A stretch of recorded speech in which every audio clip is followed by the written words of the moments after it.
Bonjour, troisième volet, une histoire, un tableau toujours dans mon atelier, toujours avec Lulu pour l'instant. D'autres vidéos plus tard où je vous présenterai mes autres œuvres. Je suis artiste, alors on me demande souvent pourquoi je pars dans tellement de différentes manières de peindre la femme et sur différents supports. Je pense qu'on n'est pas un à l'intérieur et que l'on est plusieurs. Donc moi je suis une femme, je suis une artiste et à l'intérieur de ma rideau il y a plusieurs marideaux. Et je n'ai jamais voulu m'arrêter à une seule marideau, donc une seule manière de peindre. Ce qui explique que je peux passer d'une Lulu à un tableau beaucoup plus figuratif, à une fresque, à une sculpture, etc. Je suis une artiste variée et je ne veux absolument pas me limiter. Ça, c'est vraiment une volonté de ma part. Alors aujourd'hui, Lulu, elle est au sommet de la Corse.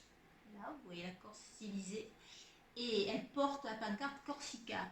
Alors, pourquoi ce sommet? Pourquoi elle est au sommet de la Corse?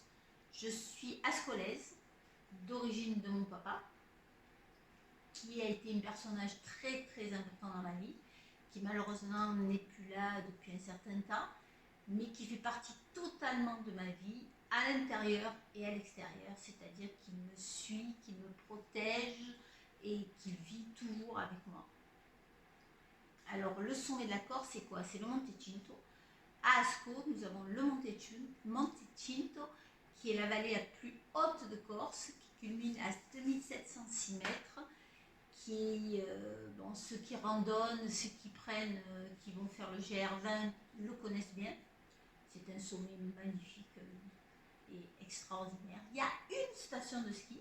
Enfin, quand j'étais petite, il y avait une station de ski et il y avait une piste. C'était assez génial d'ailleurs d'aller skier l'hiver là-bas. Et alors, je vais vous raconter ma Corse, mes origines. Alors, pourquoi la Corse et les origines? Parce qu'en fait, j'ai toujours un message à vous faire passer, et Lulu aussi d'ailleurs. Lulu, elle vous fait passer un message, elle est toute comme ça, là. Et elle veut faire passer le message des origines. Alors la Corse, pour moi, ça représentait mon enfance, ça représente la liberté, partir à dos d'âne à la rivière pour se laver, pour se baigner, pour rencontrer tout le village, les enfants du village de 4 ans à 19 ans, tout se mélangeait. On partait au combat, on faisait des tas de jeux. Il n'y avait pas, il faut vous dire qu'à l'époque, il n'y avait pas ni wifi, ni téléphone, ni télévision, ni quoi que ce soit à Ascos. Donc on était dehors, tout le temps dehors. Les maisons étaient très sommaires, c'était très très sommaire. D'ailleurs pas de salle de bain, donc on allait se laver à la rivière. Et il y avait des chambres, une grande salle pour manger, mais en fait on mangeait dehors, tout se passait dehors. Donc les jeux, c'était quoi? C'était courir, sauter, nager, rire, danser, draguer, flirter, se retrouver, veiller, alors que les vieux veillaient d'un côté, les jeunes veillaient de l'autre. On faisait la fête, on adorait, on marchait énormément, on courait dans le maquis, on montait sur les sommets, on escaladait, on sautait de rocher en rocher dans les rivières, on attrapait les truites à main nue, on mangeait, on volait les fruits et les légumes chez les cultivateurs. On allait se retrouver dans l'église avec notre curé et on faisait la messe et on mangeait l'hostie et on allait sur les tombes du village parler avec tous les morts. En fait, c'était une vie très, très, très nature, une vie très nature. On construisait des radeaux, on construisait des tas de choses avec ce qu'on trouvait dehors et on ne se prenait surtout pas la tête. Alors sachant qu'à Ascos, il n'y avait rien, il n'y avait pas de commerce, il n'y avait pas de boulangerie, il n'y avait pas de charcuterie, donc c'était les camions qui livraient, qui venaient de Pontelecce, de Bastia, et qui amenaient les livraisons à telle heure, tel jour, donc il ne fallait surtout pas rater l'heure de la livraison. C'était les grands-mères qui fabriquaient leur fromage corse dans les caves et qui lavait le fromage, enfin ma grand-mère, habillée tout de noir, le fichu noir, qui faisait le fromage corse, et on repartait avec des trentaines, des quarantaines de fromages corse sur le bateau. Je ne vous dis pas l'odeur, mais c'est que du bonheur, que du bonheur. Alors les origines, oui, alors moi c'est mes origines, c'est mon enfance, c'est mon côté sauvage, c'est mon côté liberté, c'est mon l'île.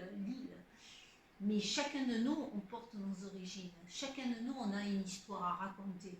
Chacun de nous, dans le respect de notre communauté, on doit partager ce que l'on a vécu, ce que l'on a mangé, ce que l'on a ressenti, ce que l'on a écouté, les traditions, notre foi. Mais tout ça, il ne faut pas que ça devienne quelque chose de mon origine est meilleure que ton origine. Il faut vraiment que ça soit, chacun porte son histoire et on doit la diffuser intelligemment, c'est-à-dire sans colère, sans haine, sans vouloir dire, sans totalitarisme. Le partage de chaque histoire, de chaque origine est un plus dans la société. C'est un apprentissage de l'autre. Et l'apprentissage de l'autre, c'est le respect de l'autre, de la différence de l'autre. Et on se retrouve dans un même endroit, un même pays, et ce pays-là, il a ses propres traditions, ses propres façons de penser, ses diverses religions. Et vivre tous ensemble, c'est bien vivre ensemble, c'est mieux vivre avec l'histoire de l'autre.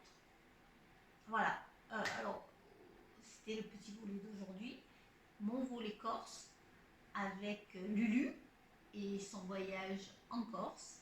Et puis, je vous attends on se rencontre dans un prochain volet avec une autre histoire, un autre tableau. Et je vous souhaite une très très belle journée. Je vous embrasse très très fort. Soyez pleins d'amour, de tolérance et de respect.